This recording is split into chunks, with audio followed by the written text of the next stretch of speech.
এছাড়া অক্সফোর্ড ল একাডেমির প্রিন্সিপাল হিসেবেও উনি দায়িত্ব পালন করেছেন। এছাড়া শিক্ষা সংক্রান্ত যে গবেষণা পত্র বা বিভিন্ন শিক্ষা সংবাদ আর কি, এগুলোর সঙ্গে উনি জড়িত। আর উদয়ন কলেজের সঙ্গে উনি প্রথম থেকেই আমাদেরই একজন, তাই রাজশাহীতে আসলে উনি অন্য একটি কাজে এসেছেন রাজশাহী প্রশাসনের সঙ্গে কথা বলার জন্য। উনি ওখানে কথা বলেই এখানে ফিরেছেন আমাদের সকল শিক্ষার্থী আমাদের সঙ্গে দেখা করার জন্যই। তো উনি যে বিষয়টা নিয়ে এখন কাজ করছেন সেটা হচ্ছে কর্মসংস্থান সম্প্রসারণে কর্মমুখী শিক্ষার গুরুত্ব। কর্মসংস্থান সম্প্রসারণে কর্মমুখী শিক্ষার গুরুত্ব, এই বিষয়টার উপর নিয়ে উনি এখন কাজ করছেন, যেটা নিয়ে প্রশাসনে এখন যারা আছেন রাজশাহী তাদের সঙ্গে কথা বলার জন্য উনি এসেছেন। আর সেই সঙ্গে আমাদের এই কলেজ যেটা, এখানে যে সাবজেক্টগুলো আছে এর সবগুলোই কিন্তু কর্মমুখী শিক্ষা। তাই ওনার যে টপিক যেটা নিয়ে গোটা দেশকে উদ্বুদ্ধ করতে চাচ্ছেন, সেটা আমার এই প্রতিষ্ঠানের প্রত্যেকটি সাবজেক্ট তা কভার করে। তো আমরা তার কাছ থেকেই কথাগুলো শুনবো যে উনি কী ধরনের চিন্তাভাবনা করেছেন করছেন, বা আমার ছেলে মেয়েদের জন্য কোনো বক্তব্য, কোনো নির্দেশনা, পরামর্শ আছে কি না। আমার নিশ্চয়ই আমার ছেলেমেয়েরা উপকৃত হবে। আমরা আমাদের দেওয়ান মামুনুর রশিদ ভাইকে অনুরোধ করছি, আপনি যদি আপনার পক্ষ থেকে আপনার এই টপিকের উপর আমার এই ছেলেমেয়েদের উদ্দেশ্যে কিছু বলেন।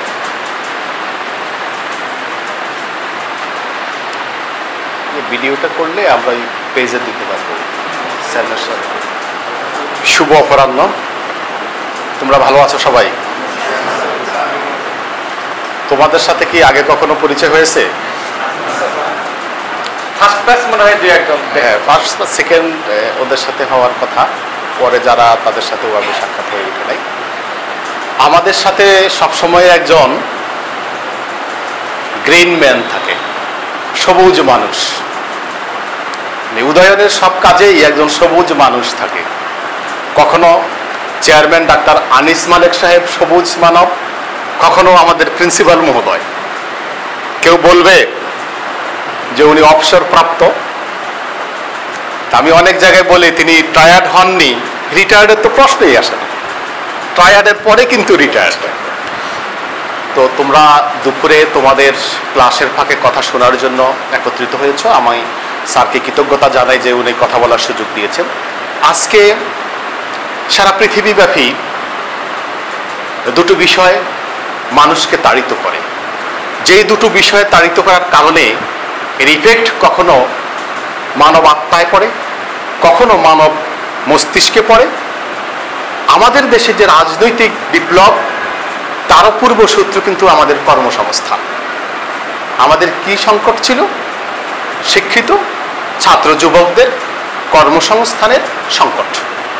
এই সংকটটা কিন্তু বিশ্বব্যাপী।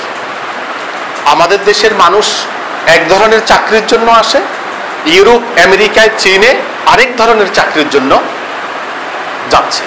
মূল পয়েন্টটা কিন্তু কর্মসংস্থান। আমি একটা সময় কাজ করেছিলাম ট্রান্সফরমেটিভ লার্নিং নিয়ে, স্যারের মনে আছে, এর আগের গত বছরের প্রোগ্রামটা ছিল রূপান্তরিত শিক্ষা। শিক্ষা কিন্তু কি হয়েছে? রূপান্তরিত হয়েছে। কিরূপ রূপান্তরিত হয়েছে? আগে ছেলে মেয়েরা কি করত? শুধু খাতায় নোট করত শিক্ষার্থীরা। এখন কি শুধুই খাতায় নোট করে? এখন কি করে? গ্রুপে দিয়ে দিস। বিষয়টা এরকম না, গ্রুপে দিয়ে দিস। তোমাদের ভাষায় যদি তোমাদের সাথে কথা না বলি, তাহলে তোমাদের হৃদয়ে স্থান করা সম্ভব হবে না।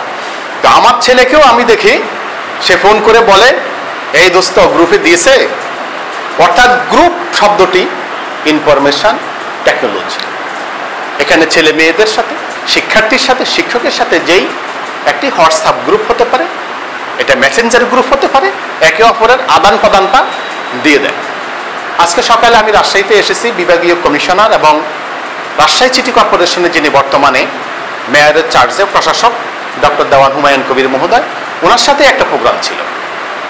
প্রোগ্রামটা হলো, স্যার যেটা বলেছিলেন যে কর্মসংস্থান সম্প্রসারণে কর্মমুখী শিক্ষার গুরুত্ব। এখন আমরা যদি কর্মসংস্থান সৃষ্টি করতে হয়, আমাদের কি করতে হবে? কর্মমুখী শিক্ষা গ্রহণ করতে হবে। তোমরা কেউ যদি বায়োটেকনোলজি সম্পর্কে না জানো, কেউ যদি এগ্রিকালচার সায়েন্স সম্পর্কে না জানো, তাহলে তোমাদের কাউকে যদি কৃষি মন্ত্রণালয়ের সচিব করা হয়, তোমরা কি ভালো ফলাফল আনতে পারবা? তোমাদেরকে আরেকজন কৃষিবিদকে অ্যাডভাইজার করতে হবে বা তার উপরে ডিপেন্ড করতে হবে, কিংবা কৃষিবিদের উপরে তোমাদেরকে কাউকে পাঠাতে হবে যে আমরা এটা বুঝি না, এটা বুঝান। আমি একজন মন্ত্রীর কাছে গেলাম, রেল মন্ত্রণালয়ের প্রাক্তন যিনি মন্ত্রী ছিলেন। তো ওখানে আমি একটা প্রোগ্রামে গিয়ে দেখি ডিজি মহোদয় আমাকে বলতেছে, ভাই কিছু বুঝে না। আমার রিলেশন আছে, তা আমাকে বলতেছে ভাই কিছু বুঝে না। তখন আমি বুঝতে পেরেছি যে রেলওয়ে ইঞ্জিনিয়ারিং, যেটা রেলওয়ে ইঞ্জিনিয়ারিং সম্পর্কে আমাদের মন্ত্রী বুঝে না, আমাদের সচিব বুঝে না। কারণ কি জানো? বাংলাদেশে এতগুলো বিশ্ববিদ্যালয় হয়েছে, এতগুলো বিজ্ঞান প্রযুক্তি বিশ্ববিদ্যালয় হয়েছে, প্রকৌশল বিশ্ববিদ্যালয় হয়েছে, কিন্তু তোমরা অবাক হবে বাংলাদেশে রেলওয়ে ইঞ্জিনিয়ারিং কোনো সাবজেক্ট নাই। ভাইরাস আমার নিকটবর্তী ভারতে ইনস্টিটিউট অফ রেলওয়ে ইঞ্জিনিয়ারিং একটা আলাদা ইনস্টিটিউট আছে, কয়েকটি বিশ্ববিদ্যালয়ে সাবজেক্ট আছে। আমি স্যার এই সাবজেক্টটাকে ইমপ্লিমেন্ট করার জন্য আমি অনেকগুলো জায়গায় প্রোগ্রাম করেছিলাম যে রেলওয়ে ইঞ্জিনিয়ারিং সাবজেক্ট যদি আমরা ইন করতে পারি, রেলওয়ে বিসিএস ক্যাডার সার্ভিস আছে, তাহলে ওই সাবজেক্টের স্টুডেন্ট কিন্তু এই প্রফেশনে আসবে। তাহলে আমার রেলের ইঞ্জিন কিনতে হবে না। অদূর ভবিষ্যতে আমরা তৈরি করতে পারবো যদি আজকে আমরা ইঞ্জিনিয়ার বিল্ড আপ করতে পারি। এটাই হলো প্রযুক্তি শিক্ষা, কর্মমুখী শিক্ষার ফলাফল। তো আজকে এটাই আমার প্রোগ্রাম ছিল। তোমরা কি জানো ডেমোগ্রাফিক ডিভিডেন্ড সম্পর্কে? ডেমোগ্রাফিক ডিভিডেন্ড এই বিষয়টা কি তোমরা জানো? ভিডিওটা আসলে আমরা করতে পারলো না, তো তোমাদের কারো মোবাইলে কি করা যাবে? কারণ এই কথাগুলো আমরা আমাদের উদয়নের যতগুলি প্রতিষ্ঠান আছে প্রত্যেকটার ফেজে আমরা সব প্রোগ্রামগুলো দেই, যেন অন্যরাও দেখে, উদয়ন পরিবারের অন্য স্টুডেন্টরা দেখে। তো ডেমোগ্রাফিক ডিভিডেন্ড হলো 25 থেকে 35 বছর বয়সী মানব সম্পদ যেই দেশে বেশি, 25 থেকে 35 বয়সী কর্ম উপযোগী মানুষ যেই দেশে বেশি, সেই দেশকে বলা হয় ডেমোগ্রাফিক ডিভিডেন্ডের অন্তর্ভুক্ত সদস্য। আমাদের দেশে যদি তুমি 17 বা 18 কোটি মানুষ ধরো, তার মধ্যে প্রায় 4 কোটির বেশি, প্রায় 5 কোটি মানুষ কিন্তু কর্ম উপযোগী। তোমরাও কিন্তু তার অন্তর্ভুক্ত, যারা কর্মজীবনে প্রবেশ করতেছ, যারা 25-এর কাছাকাছি বয়সী, ডেমোগ্রাফিক ডিভিডেন্ডের অন্তর্ভুক্ত তোমরা। এখন এই তোমাদেরকে যদি কর্ম উপযোগী করা যায়, শতভাগকে যদি কর্ম উপযোগী করা যায়, তাহলে কি হবে? আমরা কিন্তু বিজ্ঞান, প্রযুক্তি, তথ্য এবং এর সাথে সম্পৃক্ত অন্য সকল ক্ষেত্রে নেতৃত্ব দিতে পারব। আমাদের দেশে রূপপুর পারমাণবিক বিদ্যুৎ কেন্দ্র হয়েছে, সেখানে যদি আমরা ইঞ্জিনিয়ার দিতে পারি, তাহলে কি ডলারের পেমেন্টটা আমাদের দেশে থাকবে না? তোমরা কি জানো ওসব প্রতিষ্ঠানগুলিতে পেমেন্ট কিন্তু ডলারে হয়, স্যালারিটা। তাহলে আমার দেশেই কিন্তু সেটা থেকে যাবে। এখন আমার প্রজেক্ট আছে, কিন্তু আমার ইঞ্জিনিয়ার নেই, আমার টেকনোলজি বেসড মানব সম্পদ নাই। এই টেকনোলজি বেসড মানব সম্পদ গড়তে হলে আমি যত বক্তব্য দেই, আমার কিন্তু কর্মমুখী শিক্ষাকে বাড়াতে হবে। এই Udayan college of bioscience and technology, এখানে সায়েন্স আছে, বায়ো একটা শব্দ আছে, টেকনোলজি আছে। তা আমি সবসময় বলি বায়ো শব্দটা আসলে বায়বীয় একটা শব্দ, যদিও এটা বায়োটেকনোলজিকে বোঝানো হয়েছে বা মাইক্রোবায়োলজির একটা অংশ, কিন্তু আমি সব জায়গায় বলি বায়োটেকনোলজি বা মাইক্রোবায়োলজি। যে বায়ো যত শব্দ আছে, বায়োগুলো হলো বায়বীয় একটা ব্যাপার। তোমরা কি জানো পৃথিবীর সবচেয়ে শক্তিশালী ইনকাম সোর্স এখন হলো বায়ু, বা বায়ো বলে যে শব্দটাকে বোঝাচ্ছি। টেলিকমিউনিকেশন, মোবাইল ইঞ্জিনিয়ারিং, আদার্সে যত কমিউনিকেশন আছে, এই যে বিকাশ বলো, রকেট বলো, একটা টেবিল নিয়ে বসে আছে, তার দিন শেষে 5,000 টাকা প্রফিট।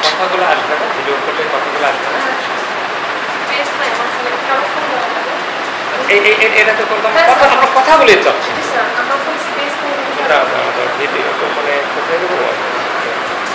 না, ওই মোবাইল অপশন গেলে এই ভিডিও অপশনটা চলে আসবে। ওকে, উনি কি পারতেছে না যে তুমি ভিডিওতে টাচ করলে ওখানে দাঁড়িয়ে নিতে পারবে একটু? কথাগুলো যেন আসে। কথাগুলো তো আমরা যে কথা ছিলাম, কোন কথা ছিলাম? স্যার বিকাশ রাইট, বিকাশ। কেন প্রশ্ন করলাম তোমাকে বুঝতে পারছো? তোমার অ্যাটেনশনটা বোঝার জন্য। বিকাশ। তাহলে এই যে বিকাশ থেকে শুরু করি আমরা যে কার্যক্রম, পৃথিবীর সর্ববৃহত্তম ডিজিটাল ব্যাংকিং কোন দেশে হয়? সবচেয়ে বেশি ডিজিটাল ব্যাংকিংটা কোন দেশে? বাংলাদেশে। জানো না? এগুলি দেশ সম্পর্কে সবচেয়ে বেশি ইনফরমেশন রাখবা, মনটা ভরে যাবে দেশ সম্পর্কে। অনেক ত্রুটি আছে কিন্তু অনেক অ্যাচিভমেন্ট আছে। তো এই কার্যক্রমটা কিন্তু বায়ু, বাতাস। এই জন্য বলি বায়োটেকনোলজি বা বায়োতে শব্দ আছে, এটা সবচেয়ে বেশি শক্তিশালী একটা ব্যাপার। এবং যদি আরো পেছনে যাও তাহলে আরেকটি শক্তিশালী হলো করোনা ভাইরাস ছিল, যেটা কিন্তু বায়বীয় একটা ব্যাপার ছিল, কেউ আমরা দেখিনি। তা আমার মূল যে কথাটা সেটাই ফিরে আসি, ডেমোগ্রাফিক ডিভিডেন্ড। কর্মসংস্থান বৃদ্ধি করতে হলে এই কর্ম উপযোগী মানব সম্পদকে, ধরো যার বয়স হয়ে গেছে 30, তার মাথায় কি ঘুরতেছে তুই বলতে পারবা? বলো, যার 30 বছর বয়স তার মাথায় কি ঘুরতেছে? হ্যাঁ, তাকে দুটো জিনিস হাতছানি দিয়ে ডাকে। কি হাতছানি দিয়ে ডাকে? তাকে কর্মজীবন হাতছানি দিয়ে ডাকে। আর তাকে আরেকটি কি বিষয় হাতছানি দিয়ে ডাকে? বিয়ে বিয়ে বিয়ে বিয়ে বিয়ে। এই যে হাতছানি দিয়ে ডাকা, তখন সে কি করে? নিজেকে আর কর্ম উপযোগী করতে পারে না, সে তখন সংসার জীবনের দিকে চলে যায়। অনেক মেধা এভাবে কিন্তু হারিয়ে যায়। এই জন্য এই জন্য 25 বছর থেকে ডেমোগ্রাফিক ডিভিডেন্ড ধরা হয়, not 30 years. Demographic dividend for 25 years, then going for 35, এই সময়টাকে। কারণ 25 যখন, তখন সে কর্মজীবনের দিকে বেশি ধাবিত হতে পারে। তখন তাকে বিয়ে বিয়ে বিয়ে বিয়ে, মেয়েদেরকে আহ্বান করলেও ছেলে দেখলে খুব একটা আহ্বান করে না। এই সময়টা সবচেয়ে বেশি কাজে লাগাতে হবে। আজকে এটাই আমার আলোচনা ছিল যে ডেমোগ্রাফিক ডিভিডেন্ডকে যদি আমরা কাজে লাগাতে হয়, তাহলে উদয়ন বায়োসায়েন্স টেকনোলজির মতো যতগুলো প্রতিষ্ঠানে টেকনোলজি ওরিয়েন্টেড কর্মমুখী সাবজেক্ট আছে এবং জীবন গঠিত সাবজেক্ট বা জীবন ঘনিষ্ঠ সাবজেক্ট, তোমাদের যে 4টি সাবজেক্ট আছে বলতে পারবা? তুমি বলতে পারবা এই কলেজের 4টি সাবজেক্ট কি কি?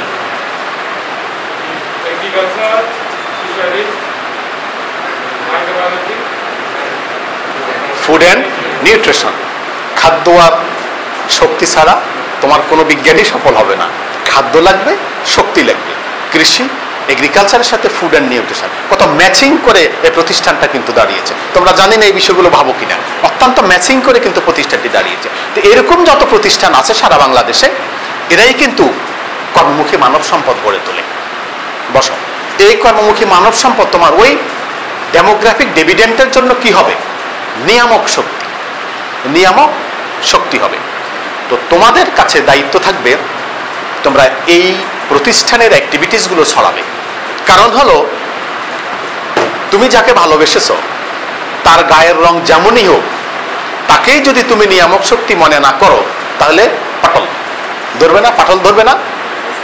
এই জন্য আমি সবসময় জীবন গঠিত কথা বলি, কারণ সাবজেক্ট সবকিছুই কিন্তু জীবন গঠিত। এই জন্য তুমি যখন এই প্রতিষ্ঠানকে ভালোবেসেছো, এখানে 3rd ইয়ার, 2nd ইয়ার, 1st ইয়ার, কিছুদিন পরে তুমি প্রতিষ্ঠানের লেখাপড়া শেষ করে ওই যে কথা বলছি দুটি জীবনের দিকে চলে যাবে, কর্মজীবন এবং সংসার জীবন। এটা বাস্তব।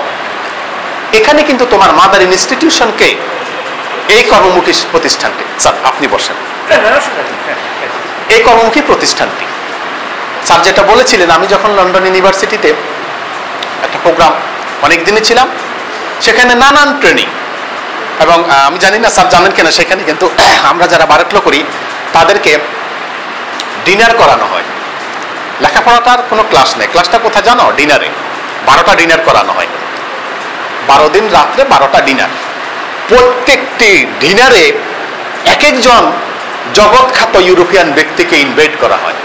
সে খাওয়ার সময় কথা বলে। খাওয়ার কতগুলো ডিসিপ্লিন আছে আমি সেখানে শিখেছি।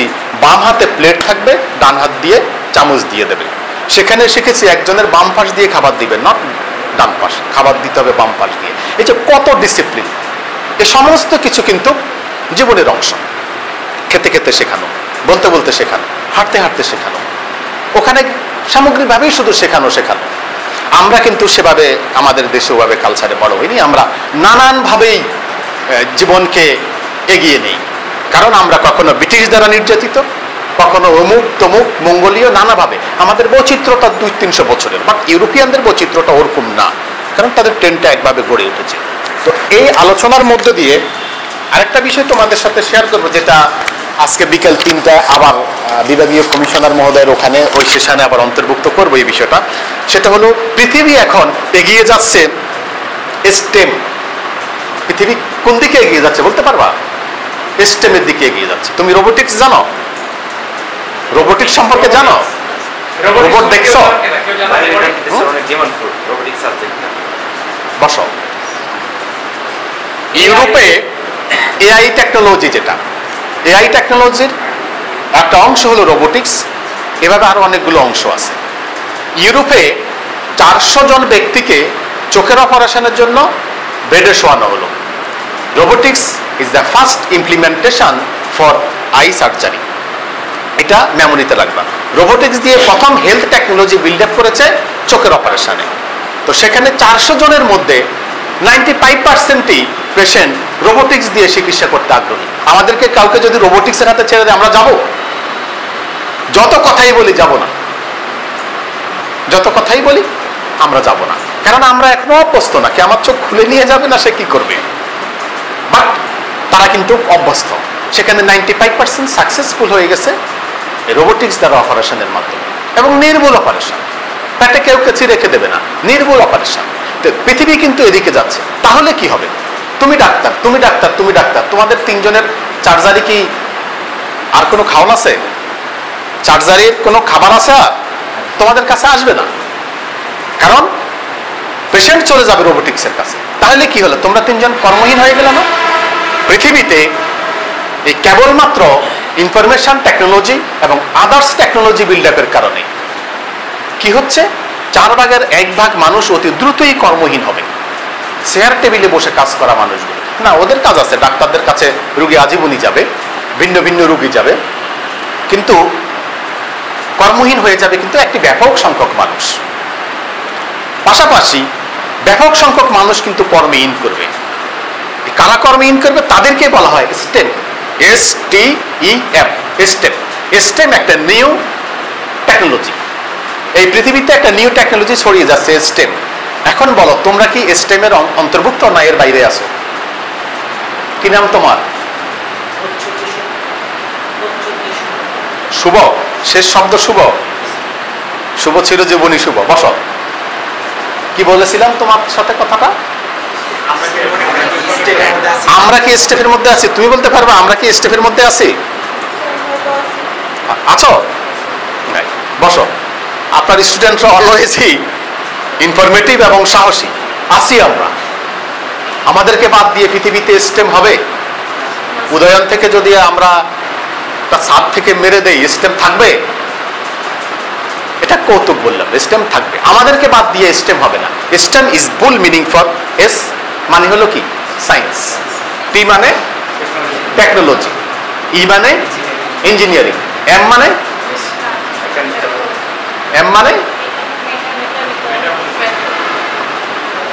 মানে মামুন। আমার নাম মামুন না, এম মানে মামুন। এই science, technology, engineering and Mamun, এই 4টা বিষয় নিয়ে স্টেম। ঠিক আছে? M meaning for mathematics.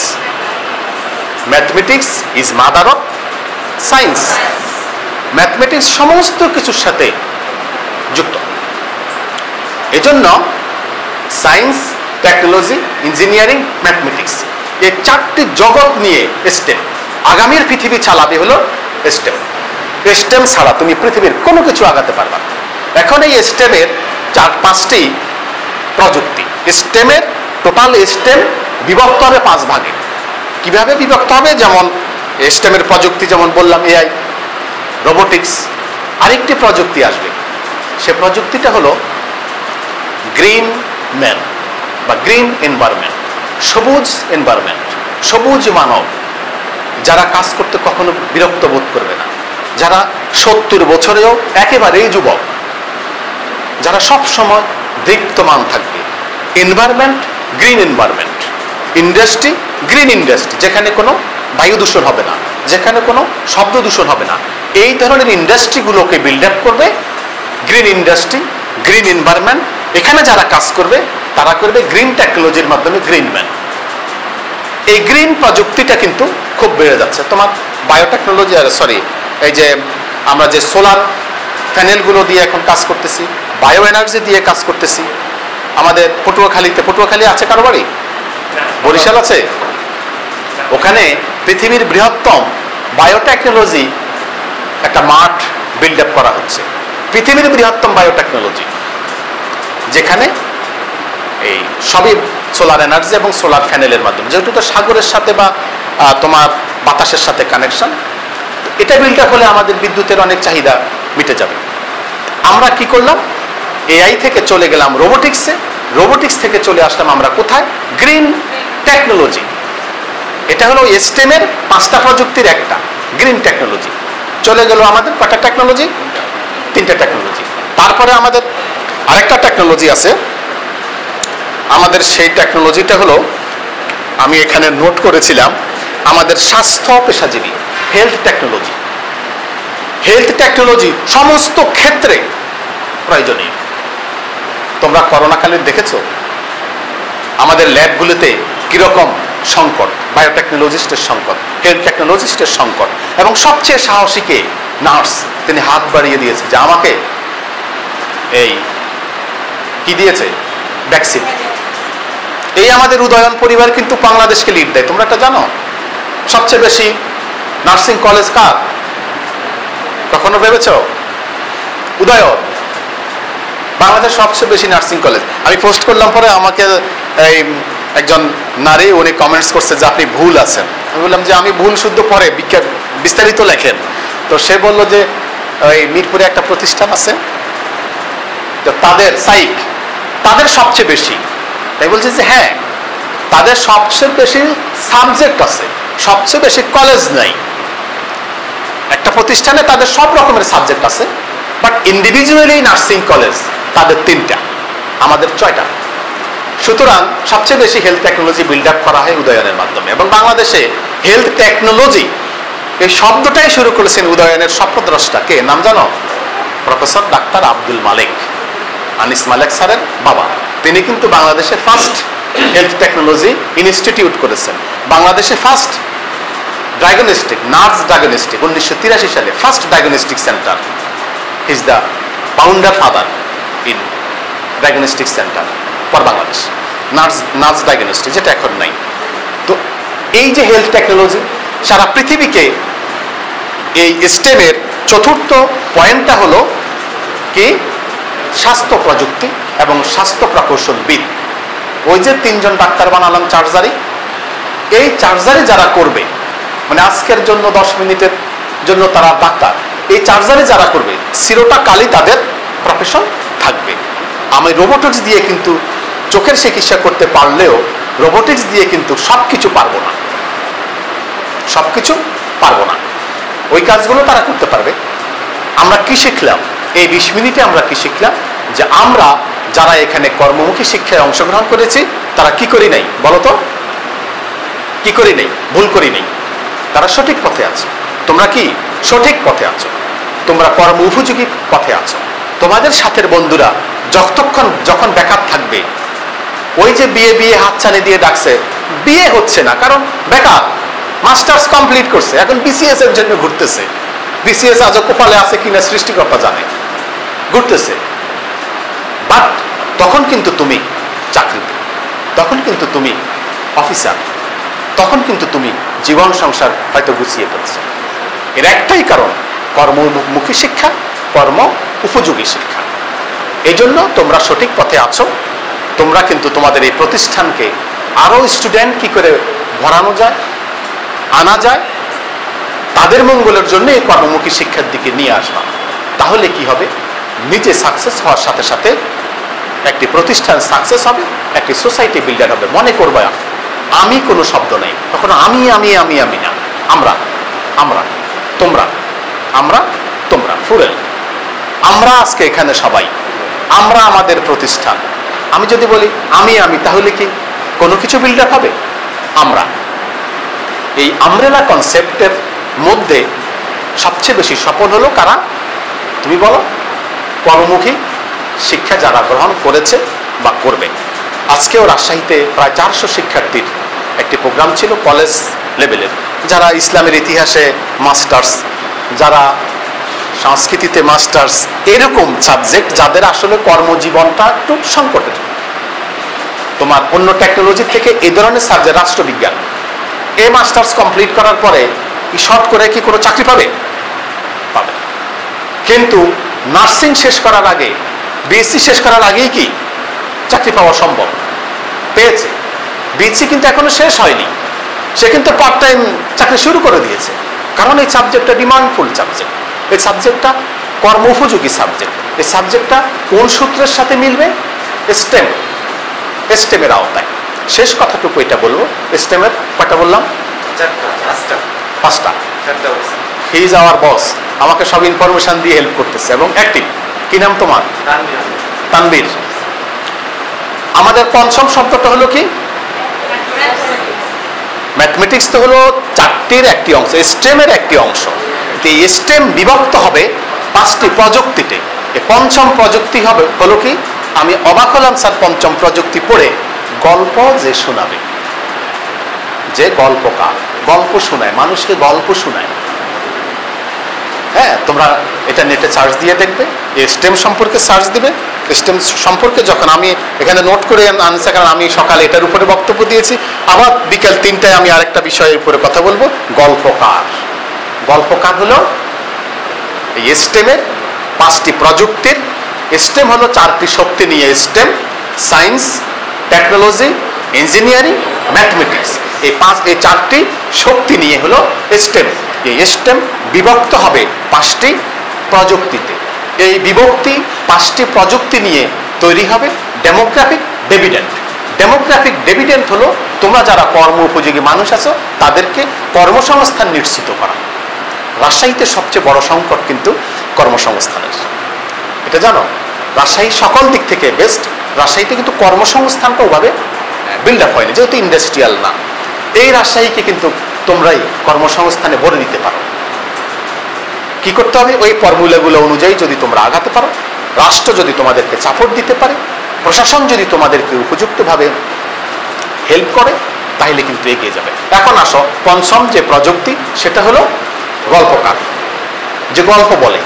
এই গল্পকারকে কবি, গল্পকারকে লেখক, গল্পকারকে সাংবাদিক, গল্পকারকে আমার মতো যে গল্প বলে। আমি কিন্তু একটা গল্প বললাম, বাট এই গল্পের ভিতর দিয়ে কিন্তু বিজ্ঞান, প্রযুক্তি, সাহিত্য, ইতিহাস, চিকিৎসা সমস্ত কিছু চলে আসছে। বিয়ে, শাদী, সংসার, হাতছানি কোনো কিছুই বাদ যায়নি। এই পুরো একটি গল্প কিন্তু একটি মানব জীবনকে সাজানোর জন্যই যথেষ্ট, যদি গল্পের ভিতর থেকে কেউ খোরাকটা নিতে পারে। এইভাবে, এবং যারা লেখালেখি করে, বই লেখে, সব মানুষগুলো কিন্তু গল্পকার। এবং বলা হয়েছে যে এই গল্পকার কিন্তু পঞ্চম শক্তি। এই যে আমাদের দেশে দেখো না, সে কবে নজরুল চলে গেলেন, তার কবিতা নিয়ে কিভাবে প্রাণবন্ত হয়ে গেল ছাত্ররা, তোমরা উজ্জীবিত হয়ে গেলে, এখনো তো সে। এবং আমাদের জাতীয় সঙ্গীত বলো, যত কিছু বলো, গান বলো, সবকিছুই কারো না কারো লেখা, কেউ না কেউ লিখেছে। এই লেখকরাই কিন্তু হলো পঞ্চম শক্তি। কারণ হলো এই 5টা প্রযুক্তি সম্প্রসারিত হবে লেখার মাধ্যমে, গল্পের মাধ্যমে, বইয়ের মাধ্যমে, আলোচনার মাধ্যমে, কবিতার মাধ্যমে, ইতিহাসের মাধ্যমে। এই জন্য ডেমোগ্রাফিক ডিভিডেন্ড যেই রাষ্ট্রগুলো বিল্ড আপ করেছে, তারা পঞ্চম শক্তি হিসেবে ধরেছে গল্পকার, যাদেরকে আমরা কল্পনাও করিনি তারা। এখন আসো, এখন তোমাদের কারো কোনো প্রশ্ন আছে? এই ডেমোগ্রাফিক ডিভিডেন্ড কোথা থেকে তৈরি হলো, এটা কারা করলো, এ সম্পর্কে কোনো প্রশ্ন আছে? পঞ্চমটা কে দিল বা কারা এটা নিয়ে আলোচনা করলো? তাহলে এই প্রশ্নটার উত্তর কোথায় পাবো? এই পঞ্চম যেই বিষয়টা বা এই পুরো বিষয়টার কোথায় পাবো? World economic forum. এই বিষয়, পুরো বিষয়টা কে তৈরি করছে? World economic forum. সারা পৃথিবীর অর্থনীতি বিনির্মাণের, সম্প্রসারণের যে ফোরাম, সেই ফোরাম কিন্তু ডেমোগ্রাফিক ডিভিডেন্ড প্রযুক্তি এনেছে, কর্মমুখী শিক্ষার্থীদেরকে স্টেমের সাথে সম্পৃক্ত করেছে এবং স্টেমকে 5টি ভাগে বিভক্ত করেছে। আর এই সমস্ত কার্যক্রমের সাথে আমাদের এই কলেজটি আছে, তোমরা আছো। আমাদের শিক্ষকগণ আছে, এজন্য তোমরা এই শক্তির আওতায় আছো। আমি প্রত্যাশা করব, এই যে সামনে আমাদের ভর্তি আসতেছে, কততম ব্যাচ ভর্তি হবে সামনে? পঞ্চম। তুমি হলা ফোর্থ, পঞ্চম। এই পঞ্চম ব্যাচের শিক্ষার্থীদেরকে আমরা হাতছানি দিয়ে ডাকবো, আমরা তাদের কাছেও সংবাদ পৌঁছে দেব আমাদের কোটি কোটি বন্ধুর মাধ্যমে। তোমরা এখানে যতজন আছো প্রত্যেকে যদি 5000 করে ফ্রেন্ড থাকে, ফেসবুক ফ্রেন্ড, তাইলে 5000 ইন্টু ভাগ দাও, কত কোটি কোটি হয়ে যাবে, হিসাব করলে লাখ হোক, বললাম কোটি কোটি হয়ে যাবে। তাদের তাদের তাদের তাদের এইভাবে যদি আমরা ধরি, ব্যাপক সংখ্যক এই পৃথিবী ওই স্টেম ওই এআইতে কিন্তু চলে আসছে। এই যে বন্ধুরা, এই যে বায়বীয়, যেটা বললাম, বায়ু হলো সবচেয়ে কি শক্তি, বললাম না শক্তি। এই ফ্রেন্ডরা, এই বন্ধুরা, এই ফেসবুক, এর মাধ্যমে তোমরাও তোমাদের প্রতিষ্ঠানের সংবাদ ছড়িয়ে দেবে। যেমন আজকে এখানে আমরা এআই নিয়ে আলাপ করলাম, নাকি স্টেম নিয়ে? কি নিয়ে বেশি আলাপ করলাম? স্টেম নিয়ে। স্টেমের ব্যাখ্যাটা কি? তুমি সুন্দর করে স্টেমের ব্যাখ্যাটা লিখে তোমার ফেসবুকে পোস্ট দিয়ে, তোমার পরিচয় দিয়ে উদয়ন বায়োসায়েন্সের কথা লিখে দাও। বহু প্রফেসর, ইঞ্জিনিয়ারিং এর প্রফেসর, টেকনোলজির প্রফেসর চিন্তা করবে, আরে এই ছেলে তো ভবিষ্যতে ভালো কিছু হবে। কোথায় পড়ে? উদয়ন বায়োসায়েন্সে পড়ে, সেখানে ভালো কিছু আলাপ হয়। এইটুকুই কিন্তু প্রাপ্তি। আম গাছ, নারকেল গাছ, তাল গাছ, বিল্ডিং প্রাপ্তি না। প্রাপ্তি হলো এই শব্দটুকু, যে এই ছেলেটা মেরিটোরিয়াস। তানবীর মেরিটোরিয়াস। জিনিয়া কার নাম? জিনিয়া আছে? জিনিয়া আমাদের আগের ব্যাচের জিনিয়া ছিল। তোমার কি নাম? জান্নাতুল মাওয়া। জিনিয়াস জান্নাত একই কথা, ভর্গিয়ার যত যত ঠিক আছে। কেমন? বসো। এই জিনিয়াসদের যে মেধা, তোমরা প্রত্যেকে এক একজন জিনিয়াস, তোমরা প্রত্যেকে জিনিয়াস, কেউই কিন্তু জিনিয়াস না, প্রত্যেকে মেধাবী। তা না হলে তোমরা এখান পর্যন্ত আসতে না, তা না হলে তোমরা এই সায়েন্সকে ফলো করতে না, তা না হলে তোমরা এই থার্ড ইয়ার সেকেন্ড ইয়ার পর্যন্ত অতিক্রম করতে পারতে না। প্রত্যেকে মেধাবী, প্রত্যেকে বিশ্ব বিনির্মাণের অংশীদার, প্রত্যেকে স্টেমের এক একজন সক্রিয় সদস্য। স্টেমের কি সক্রিয় সদস্য। আমি প্রত্যাশা করব আজকের এই আলোচনাটাকে নিয়ে তোমরা লেখা তৈরি করবে, যে স্টেম নিয়ে লিখবে, অন্তত একজন দুজন হলেও লিখবে, লেখাটা স্যারের কাছে দিবে। যে বিভাগীয় কমিশনার মহোদয়ের সাথে আজকের যে আলোচনা, মূল যেই শিরোনামের আজকের আলোচনা, সেটা কি বলছে? স্যার কি বলছেন প্রথমে? সে কে বলতে পারবা? স্যার পরিচয়ে প্রথম কি বলেছেন? কর্মসংস্থান সম্প্রসারণে কর্মমুখী শিক্ষার গুরুত্ব। এর উপরে একটা ম্যাগাজিনও প্রকাশিত হবে। আমি চাই তোমরা সেখানে আজকের আলোচনা নিয়ে একটা লেখা তৈরি করবে। কে কে পারবে? আমি হলে দুহাত তুলতাম তোমাদের বয়সে হলে। কারণ কি? সাহস তোমাকে পথ দেখাবে, আবেগ তোমাকে পথ দেখাবে, আগ্রহ তোমাকে পথ দেখাবে। তো তোমরা ভালো থাকবে। মহান রাব্বুল আলামিনের একটি কথা বলে শেষ করি। আমি অবাক হলাম স্যার, গত সপ্তাহে একটা প্রতিবেদন পড়ে, কোরআন শরীফ তো গুনগুন করে সারা জীবন পড়ছি, ওভাবে বিশ্লেষণ করে পড়ি নাই। একটা আয়াতে আল্লাহ বলছেন, তোমরা কি একে অপরকে পছন্দ করো? না, এটাও আমার ইচ্ছা। তোমরা কি একে অপরকে পছন্দ করো? না, এটাও আমার ইচ্ছা। আমি অবাক হলাম যে একে অপরকে ভালোবাসে। না, এটাও আল্লাহর ইচ্ছা। তাই না? কি চমৎকার বলছেন তিনি। তোমরা কি একে অপরকে পছন্দ করো? না, এটাও আমার ইচ্ছা। এটার বিশাল ব্যাখ্যা আছে। তুমি মেধাবী? না, এটাও আমার ইচ্ছা। তাই না? আল্লাহর ইচ্ছা। তো মহান আল্লাহর ইচ্ছায় তোমাদের সাথে আবার সাক্ষাৎ হবে। তোমরা সবগুলো কথা সুন্দর করে লিখবে, তুলে ধরবে, এবং আমি চাই যে